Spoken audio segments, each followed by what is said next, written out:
Hello दोस्तों, मेरा नाम विवेक और मैं अपने इस यूट्यूब चैनल जिसका नाम सिंग्स ट्यूटोरियल है उसमें आप सबका स्वागत करता हूं। तो दोस्तों, जैसा आप सभी को पता है कि हम लोग एक्सेल सीख रहे हैं और ये हमारी दूसरी वीडियो है जिस वीडियो में हम लोग बेसिक इन्फॉर्मेशन ऑफ एक्सेल के बारे में सीखेंगे। तो जिन दोस्तों ने पहली वीडियो नहीं देखी है, आप जाकर उसको देख लें, क्योंकि ये हमारा जो कोर्स है ना, ये ऐसे डिज़ाइन किया गया है जहाँ पे हम लोग बिगिनर से लेके एडवांस तक जाने वाले हैं। ठीक है। और अगर ये वीडियो आप सबको पसंद आए, अच्छी लगे, तो लाइक शेयर एंड सब्सक्राइब जरूर करें। तो आइए दोस्तों, हम लोग इस वीडियो को स्टार्ट करते हैं। तो सबसे पहले हम लोग क्या करेंगे, एक्सेल को ओपन करेंगे। ठीक है। तो मैंने प्रीवियस वीडियो में 2-3 तरीके बताए थे एक्सेल को ओपन करने के लिए। ठीक है। तो आइए उन्हीं में से कोई एक तरीका यूज करते हैं। तो हम लोग यहाँ पे स्टार्ट पे जा करके यहाँ से एक्सेल को ओपन करने वाले हैं। ठीक है। और आपको जो तरीका सही लगे वहां से आप एक्सेल को ओपन कर सकते हैं। उसके बाद यहाँ पे हम लोग ब्लैंक वर्कबुक में जाएंगे। उसके बाद ये हमारा एक्सेल का इंटरफेस है। ठीक है। तो आज जो सबसे पहले हम लोग डिस्कस करने वाले हैं वो है सेल के बारे में। ठीक है। तो ये छोटे छोटे जो बॉक्सेस देख रहे हैं ना, यही आपका सेल होता है। ठीक है। पर्टिकुलरली एक बॉक्स को हम लोग एक सेल बोलते हैं। ठीक है। तो ये सेल बनता कैसे है, जहाँ पे हमारा कॉलम एंड रो इंटरसेक्ट करता है एक दूसरे को। देखिए, यहाँ से ये कॉलम आ रहा है और यहाँ से ये रो जा रहा है। एक दूसरे को जहाँ पे कट करता है ना, वहां पे एक सेल बनता है।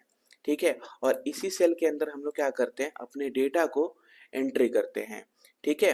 इसी सेल के अंदर हम लोग डेटा को एंट्री करते हैं। जो भी डेटा आपको देना रहता है ना, पर्टिकुलरली एक एक सेल में आप लोग या हम लोग उस डेटा को देते हैं। ठीक है। तो ये रहा सेल का छोटा सा एक क्या बोलेंगे, डेफिनेशन टाइप में, जो आपको समझ में आ गया होगा। ठीक है। अब आइए बात करते हैं कि अगर मान लीजिए कि आपने कोई डेटा एंट्री किया और वो डेटा इस सेल से बाहर जा रहा है। ठीक है।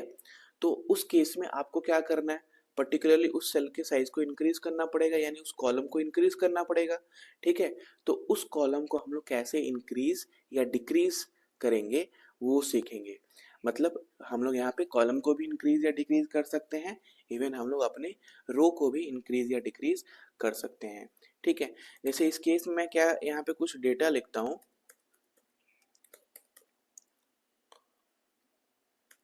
जैसे देख रहा हूँ कि ये जो डेटा है ना, ये 1 2 मैंने लिखा, ये क्या हो रहा है, इस सेल से बाहर जा रहा है। ठीक है। जैसे हम लोग बाहर में क्लिक करेंगे, देखिए ये क्या कर रहा है, उसका ऑटोमेटिकली जगह ले ले रहा है। ठीक है। लेकिन मान लीजिए कि अगर मैं कोई अल्फाबेट लिख रहा हूँ,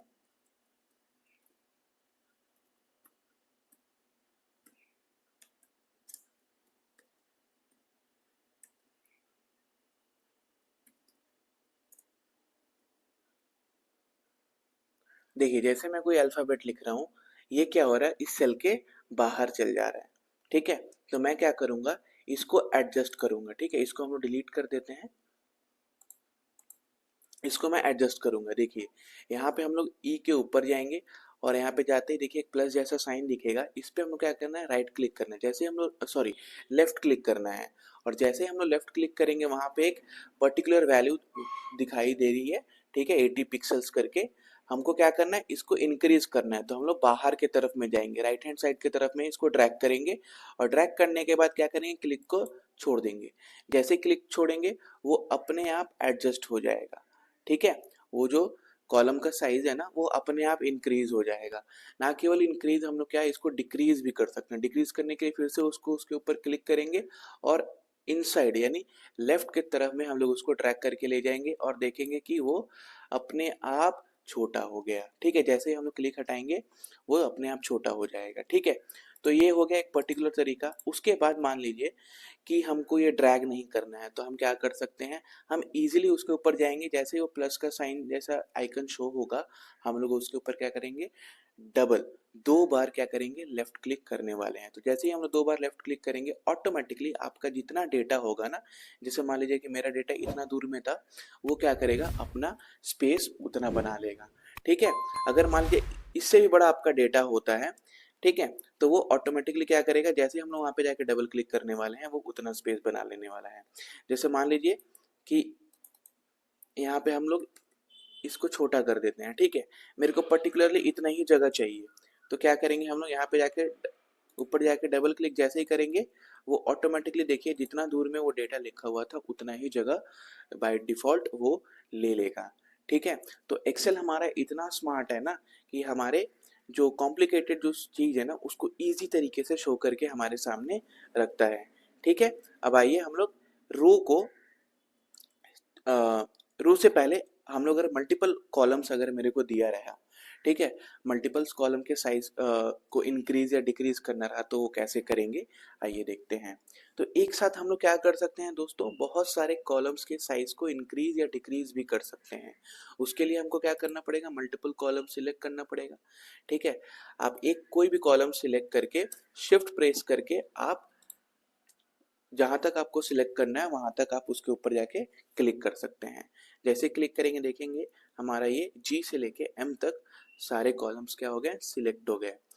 बाहर वाला में मतलब आखिरी वाले कॉलम में जाकर के ऊपर में जैसे ही वो आइकन शो करेगा, अगर आपको इसका साइज इंक्रीज करना है तो आप बाहर की तरफ में ले जाओगे, ठीक है। और जैसे ही बाहर की तरफ ले जाके आप इसको छोड़ोगे, देखना कि सारे कॉलम्स हमारे सेम साइज के हो जाएंगे, ठीक है। सारे कॉलम्स हमारे सेम साइज के हो जाएंगे। और अगर आपको डिक्रीज करना है तो फिर से वैसे ही आपको लेफ्ट हैंड साइड की तरफ में उसको लेकर के आना है। और जैसे ही आप छोड़ोगे देखोगे क्या कि सारे जो कॉलम्स हैं हमारे वो डिक्रीज हो गए और सबके अपने सेम साइज हो गए हैं, ठीक है। तो ऐसे हम लोग क्या कर सकते हैं, मल्टीपल कॉलम्स को आप सिलेक्ट करके एक साथ इंक्रीज या डिक्रीज कर सकते हो, ठीक है। अब आइए दोस्तों हम लोग रो के बारे में देखते हैं, ठीक है। तो इसको हम लोग पहले ठीक कर लेते हैं। तो दोस्तों आपने मान लीजिए कि कोई काम किया, ठीक है, और वो गलती से डिलीट हो जाता है या इरेज हो जाता है, तो उसको फिर से लाने के लिए ना आप एक्सेल है ना अंडू कर सकते हो। अंडू रीडू का यहाँ पे ऑप्शन होता है, ठीक है। यहाँ पे बटन भी दिया हुआ है ऊपर में, देखेंगे देखें यहाँ पे क्या लिख रहा है, अंडू। तो अंडू में क्या लिख रहा है, शॉर्टकट क्या है, कंट्रोल जेड। तो आप यहाँ पे क्लिक करके भी जा सकते हो या आप उसको उसका शॉर्टकट की भी प्रेस करके आप अंडू कर सकते हो, ठीक है। तो हम लोगों ने यहाँ पे अंडू कर लिया। अब आइए हम लोग रो के बारे में बात करते हैं, ठीक है। तो ये जो रो है ना, अगर इसकी साइज को मेरे को इंक्रीज या डिक्रीज करना है तो जैसे हम लोग कॉलम पे जाके ये आइकन जैसे आ रहा था वहां पे हम लोग क्या करेंगे, यहाँ पे जो ये नंबर्स लिखे हुए हैं ना, इसके इधर आकर इस आइकन के ऊपर मतलब जैसे ही आइकन आएगा वहां पे हम लोग क्या करेंगे, क्लिक।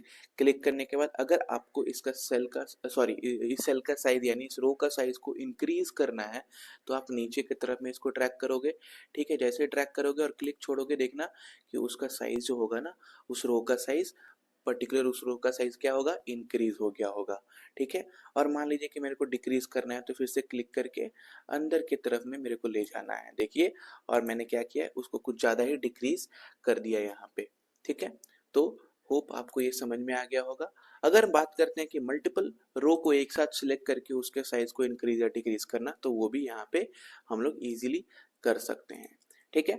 यहाँ पे हम लोग क्या किए कि मल्टीपल क्या किए, रो को सिलेक्ट कर लिए। उसके बाद हमने देखिए यहाँ पे नहीं जाने का है, यहाँ पे जाएंगे तो वो नहीं शो करेगा वो आइकन।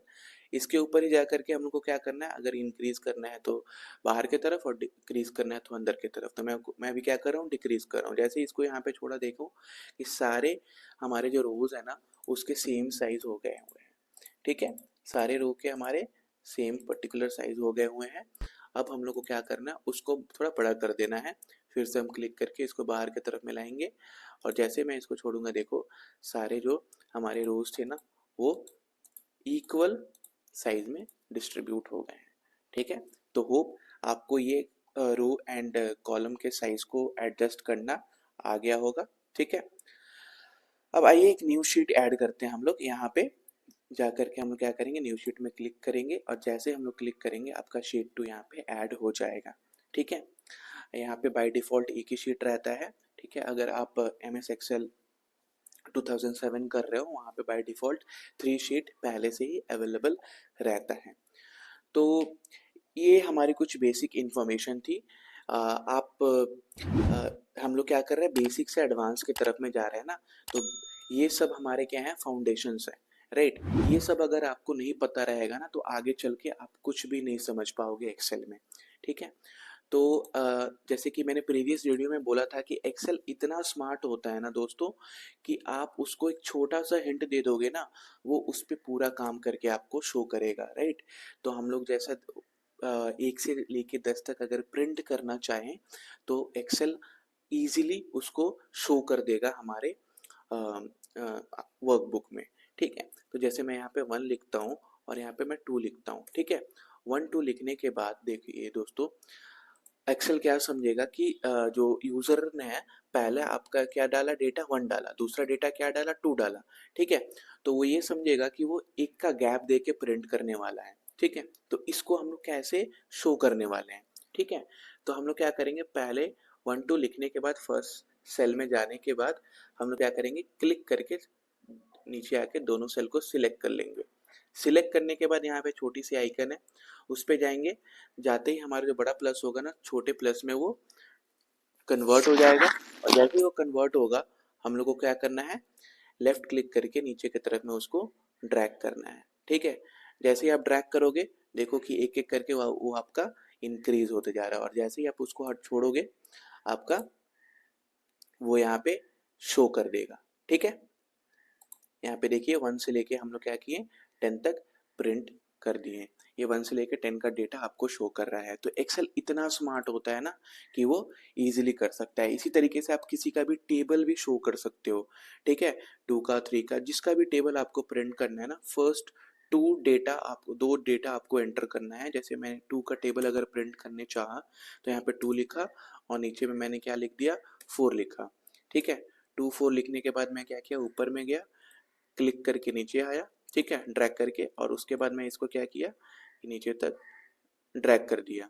जैसे ही मैं ड्रैग करूंगा, देखो आपके सामने क्या होगा, 2 का टेबल शो करेगा।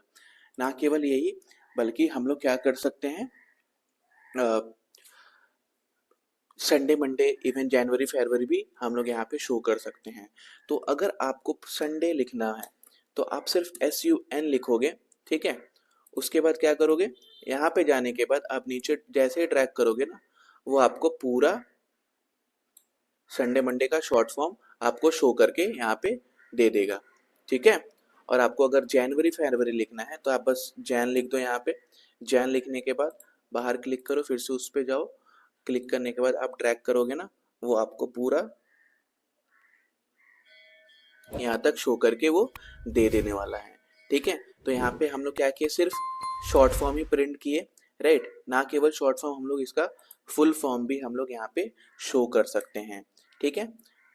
अगर आपको संडे लिखना है तो पूरा संडे लिख दो, ऊपर जा करके फिर नीचे आप ड्रैग करके लाओगे तो वो देखो वो रिपीट करते जाएगा। अगर जहाँ तक आप ड्रैग करोगे, देखो संडे मंडे ट्यूसडे वेडनेसडे, फिर से आपका संडे मंडे यहाँ से रिपीट हो रहा है। और यहाँ पे देखो ये जो डेटा है ना, वो आपके सेल से बाहर जा रहा है, तो ऊपर जाके हम लोग क्लिक करेंगे तो वो अपने आप एडजस्ट हो जाएगा, ठीक है। सेम हम लोग जनवरी फरवरी के साथ भी कर सकते हैं,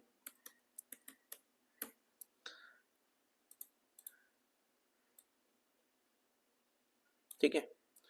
और यहाँ पे जाके क्लिक कर दोगे तो आपका वो ऑटोमेटिकली एडजस्ट हो जाएगा, ठीक है। तो होप आपको ये समझ में आ गया होगा कि एक्सेल कितना स्मार्ट है, ठीक है।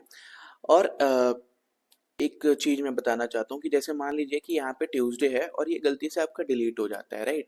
तो मैंने थोड़ा देर पहले ही बताया कि हम लोग इसको अंडू के फीचर से उसको फिर से ला सकते हैं। तो हम लोग क्या करेंगे, कीबोर्ड से कंट्रोल+Z की को अगर हम लोग क्लिक करते हैं ना, तो वो हमारा फिर से रिटर्न आ जाएगा, ठीक है। फिर से वो चीज़ हमको मिल जाएगी, ठीक है।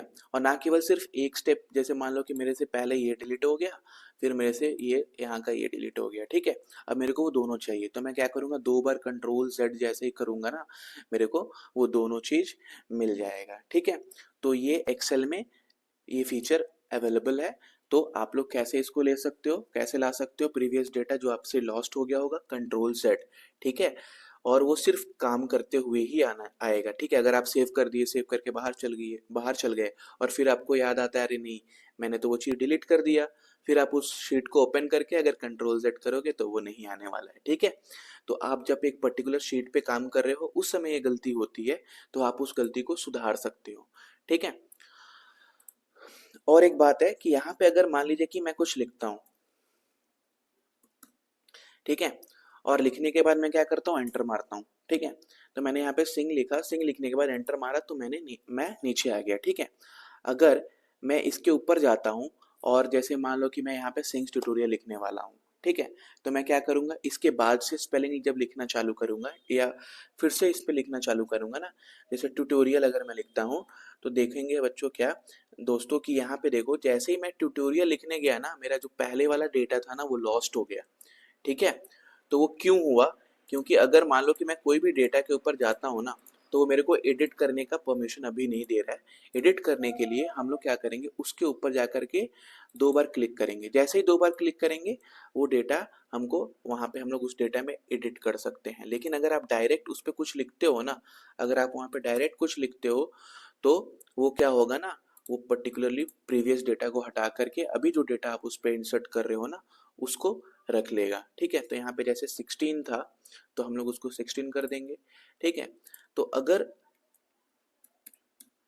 अगर मान लीजिए यहाँ पे हमको स्विंग्स ट्यूटोरियल लिखना है तो हम क्या करेंगे, यहाँ पे आकर के डबल क्लिक करेंगे, फिर यहाँ पे हम लोग क्या करेंगे, लिखेंगे, ठीक है। हम लोग लिखेंगे, ठीक है। लिखने के बाद अगर इसको एडजस्ट करना है तो ऐसे क्लिक कर दो, देखो वो अपने आप एडजस्ट हो गया। ये था एक तरीका, ठीक है, डबल क्लिक करके उसके ऊपर करना था, ठीक है। अगर मान लीजिए कि मेरे को दूसरा तरीका ट्राई करना है, ठीक है, तो हम क्या करेंगे, जैसे इसके ऊपर जाएंगे, जाने के बाद देखेंगे कि ये जो फॉर्मूला बार है ना, यहाँ पे उसके अंदर जो डेटा है ना पर्टिकुलरली सेल में, वो यहाँ पे शो करता है। देखो यहाँ पे अगर मैं जाता हूँ तो यहाँ पे क्या शो करेगा, 12 शो करेगा। जब तक आप कोई फॉर्मूला इंसर्ट नहीं करते हो ना पर्टिकुलर एक सेल में, तब तक वहाँ पे वो सेल में जो डेटा रहेगा वही यहाँ पे शो करेगा। आइदर आपका सेल एम्प्टी होगा तो वो एम्प्टी डेटा यहाँ पे शो करने वाला है, कुछ नहीं शो करने वाला है। लेकिन अगर आपके सेल के अंदर कोई डेटा है तो उस डेटा को शो करेगा, आइदर जब तक आप कोई फॉर्मूला अप्लाई नहीं करते हो, ठीक है। तो आप यहाँ से भी जा करके एक क्लिक करके वहाँ से आप क्या कर सकते हो, अपने डेटा को इंसर्ट कर सकते हो, ठीक है।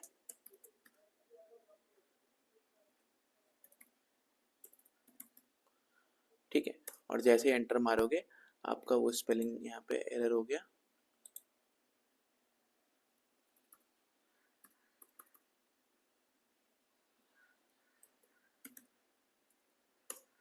ठीक है। और एक शॉर्टकट की मैं बताता हूँ, जैसे अगर आपको उस डेटा को एडिट करना है, आप यहाँ पे क्लिक करोगे और F2, ठीक है, फंक्शन की 2 कीबोर्ड से आप प्रेस करोगे, ठीक है। अगर आप फंक्शन की प्रेस करते हो ना, तो वो आपको इजीली एडिट करने का ऑप्शन देगा। देखिए आप जाके यहाँ पे F2 क्लिक करोगे, देखो वहाँ पे वो शो करने, वहाँ पे वो जो ब्लिंक है ना, एरो जो है पर्टिकुलर टेक्स्ट वाला ब्लिंक होने लगेगा, ठीक है। और यहाँ पे आप फिर से अपने डेटा को इंसर्ट कर सकते हो, ठीक है। तो आपको होप ये समझ में आ गया होगा कि हम लोग बेसिक जो एक्सेल है ना उसके बारे में क्या क्या चीज़ मैं बताने वाला था, आपको समझ में आ गया होगा। जैसे शीट 1 में हम लोग क्या किए कि कॉलम के साइज़ को, रो के साइज़ को एडजस्ट करना सीखे, ठीक है। सेल के बारे में हम लोग ने जाना, उसके साथ साथ एक्सेल के जो इनबिल्ट फीचर्स है ना उसके बारे में हम लोग इस वीडियो में डिस्कस किए। तो होप अगर ये वीडियो आपको पसंद आया होगा तो अपने दोस्तों और अपने फैमिली में शेयर करें, और लाइक शेयर और एक सब्सक्राइब बनता तो है हमारे इस मेहनत के लिए, ठीक है। और आने वाली वीडियो में मैं इस वीडियो को ज़्यादा बड़ा नहीं करूँगा, और आने वाली वीडियो में हम लोग पर्टिकुलरली एक एक टैब के बारे में हम लोग डिस्कस करेंगे। तब तक आप अपना ख्याल रखें, अच्छे से रहें और अपना प्यार ऐसे ही बनाए रखें। जय हिंद, जय भारत। जल्दी मिलते हैं पार्ट 3 के साथ।